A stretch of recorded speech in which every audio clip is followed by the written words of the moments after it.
Hey, what's up? It's Jim, and today I'm going to talk about the film The Man from U.N.C.L.E. One of the connotations about Hollywood that a lot of people think is that any studio could put together a big action, big effects franchise just as long as you have two good-looking movie stars and a big enough director, and it'll somehow work out and make some money. And I think Man from U.N.C.L.E. shows how that doesn't work like a science. There's an actual art to blockbuster filmmaking, and when you try to do it like a science, it often doesn't actually work out, and you end up with the kind of blockbuster movies that we end up talking about during the summer and then don't live much past that summer except for on syndicated TV. And when you have two leads who have absolutely no chemistry together, Henry Cavill and Armie Hammer, and you have a director who's stopped being the edgy independent auteur and become basically a stylish studio director, and you mix that all together in the kind of movie that it doesn't appeal really to anybody but is a pleasant enough wash of an action movie that you'll be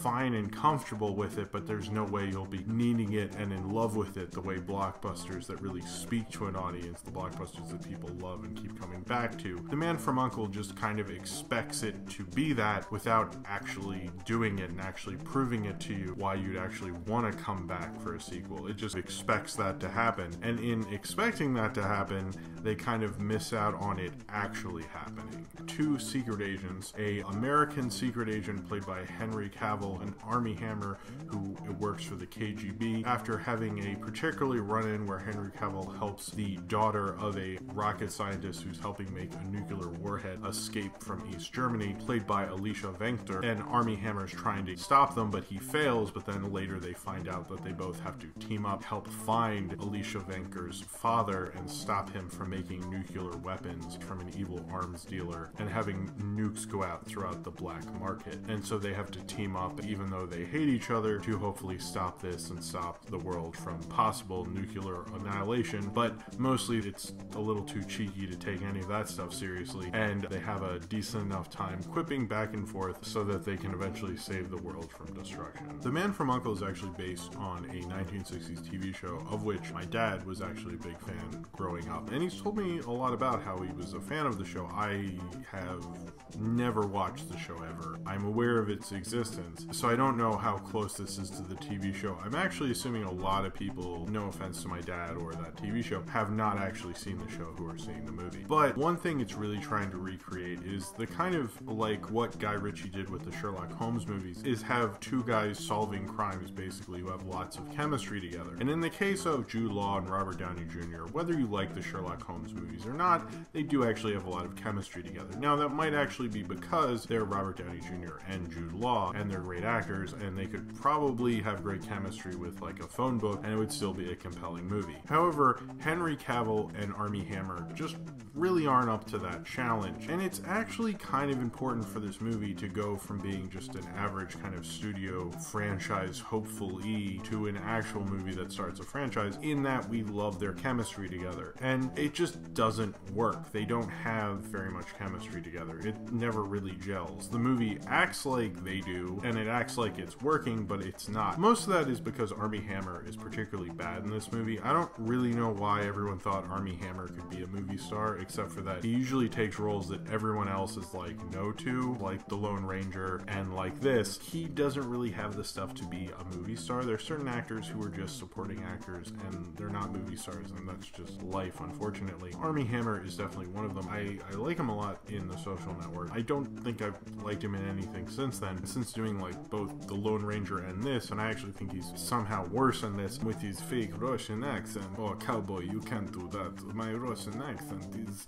so perfect. The thing with the Russian accent, it's so fake, and actually of the leads between Henry Cavill and Armie Hammer and Alicia Vikander, no one in this movie, except for Hugh Grant, who's not in it that much, speaks in their actual accent. They're all putting on a voice. Henry Cavill not as much, because I don't really know his English accent that well, because I've mostly seen him be Superman and stuff. But Armie Hammer, there's a real division between the audience and him, because you know he's like playing a caricature, and it's not for laughs. You're just like, this is just not good. And so it's hard to even like get on his side and understand his character, because you know he's not real. Henry Cavill, though, I will say, actually tries. I think out of everyone, he's trying to be as charming as possible. He's really trying to push his movie starness. Obviously, he was put in this by Warner Brothers because they have a vested interest in him becoming a movie star outside of Superman, so of course they would want him to be in something like this, and he does not disappoint them, and he only slightly disappoints us. He doesn't manage to have chemistry really with Armie Hammer's character, and they often go off on side things, so they're not really stuck together as much, and it does feel like he's doing a lot of the heavy lifting that Armie Hammer frankly can't handle, but he still feels like charismatic in like a syndicated TV show, but not charismatic in a movie star sense. He doesn't feel charismatic in the way that you'd go, oh man, that's the guy, that guy is so awesome, I'd see a million movies with him. He just feels blandly charismatic, and I don't think that really helps. I did like Alicia Vikander. I thought she was probably the best in this film of the three lead. Of course, she's most known for being the girl in Ex Machina, and I did not realize that was her until like right before I saw the movie, because you don't see her with hair in Ex Machina, so it was a little confusing. The other thing with Guy Ritchie's direction in this film is that Guy Ritchie is known for being very stylized, for having quick cutting, for having all this cool music and everything like that, but I think the problem with him now is when he was an independent director and when he was different and something new, that guy is gone. He is a studio director at this point. He's a studio director with a lot of style, but what he does with that style is he takes sequences that otherwise aren't working and shoves as much style in them as humanly possible. And he doesn't really care if you can taste the sequence and understand what's going on. He's just like, hey, that kind of looks cool, right? And a lot of people think that means good filmmaking, but it's basically what he does is the same thing as the director of Hansel and Gretel Witch Hunters, or some shitty action movie where they move the camera all around real quick so they can kind of hide that they have bad fight choreography, and the fight sequence or the action sequence just simply doesn't work, and it's just bad business, it's bad filmmaking, because if you want to see an action movie, you can call it shallow, but I actually, you know,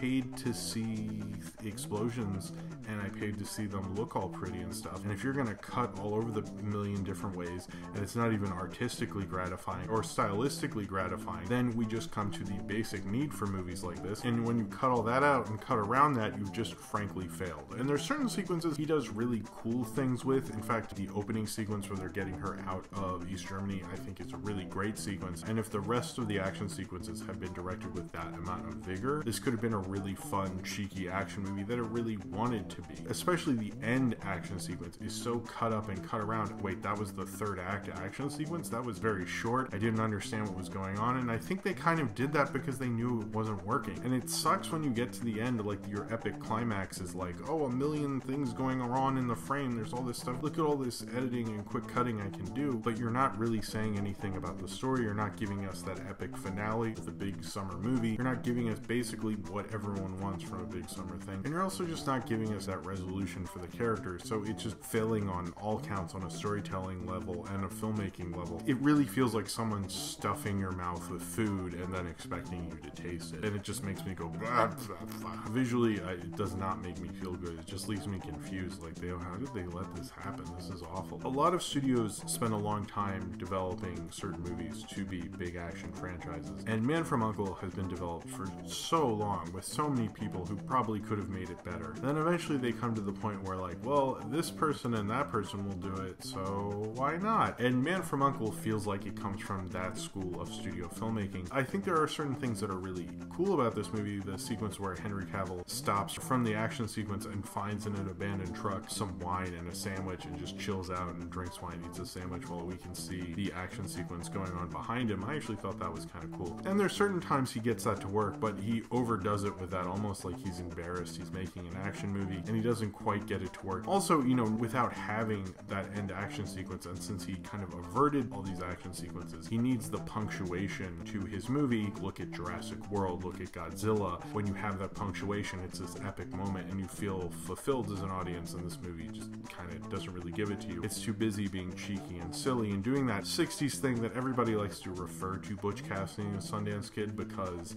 that's one of the cheeky 60s movies that really worked, but there are a lot of cheeky 60s movies that frankly didn't work, and this has a lot more in common with the movies that didn't work rather than Butch Cassidy and the Sundance Kid. But also Butch Cassidy and the Sundance Kid had chemistry between its leads, which Man from U.N.C.L.E. just really doesn't. This is a studio picture that a studio wanted to be a hit, and they needed it to be a franchise. They weren't thinking about how to get it there. People wonder why people like Marvel movies, and it's because Marvel understands they have to earn that reputation with you, and they especially did that with Iron Man and Guardians of the Galaxy. And then you have the need, you're like, I want to hang out with these people again, and Man from U.N.C.L.E. does not understand that we want to hang out out with these people again. It feels so anonymous in its casting that I could just wait for another year for other people to hang out with in a blockbuster, and I'd probably get the same thrills I did from this. It's also, this is what, the 4th spy movie we've had this year after Kingsman, Spy, and just a couple weeks ago, or 2 weeks ago, the Mission Impossible Rogue Nation. And we're also getting a Bond movie in a couple months, and this is probably, I haven't seen the Bond movie Spectre yet, but as of right now, this is the worst of the group. If you look at Kingsman or Spy or Mission Impossible Rogue Nation, those all know what they're doing very well and understand how to make a spy movie, almost understand the rules and try to do something different with it. And the thing about Man from U.N.C.L.E. is probably the one that tried the hardest to do something different with a spy movie. It's really pushing forward that this is different. This is so different of a spy movie. It's in the 60s, there's all these quick cuts, listen to all the music, we're having tons of frames going on at once, but the hilarious thing is, it's the least different of all of them. It tried too hard, and I think that's the thing about this movie and what Guy Ritchie does at this point. He tries too hard, but he ends up trying so hard, he ruins it, makes it flat, and he's gone from kind of an interesting independent director to being kind of a normal studio director in a really boring sense. You can be a stylized studio director, and I guess that's semi-exciting, but none of his movies since he's become a studio director have excited me in the least, and this is probably the worst one of since the Sherlock Holmes phase that he's been on. This was fine, it was kind of inoffensive in its charm and everything like that, but it was anonymous in its charm. So if you really just want an action summer movie to just completely wash over you, and then I'm having trouble remembering parts of it because it was so anonymous in what it was doing, then I guess Man from U.N.C.L.E. is from you. If you want something you can fall in love with and love and have a thrilling time with and jump up in the audience and say, yeah, Man from U.N.C.L.E. is just frankly not that movie, and it never will be as hard as it tries to do so.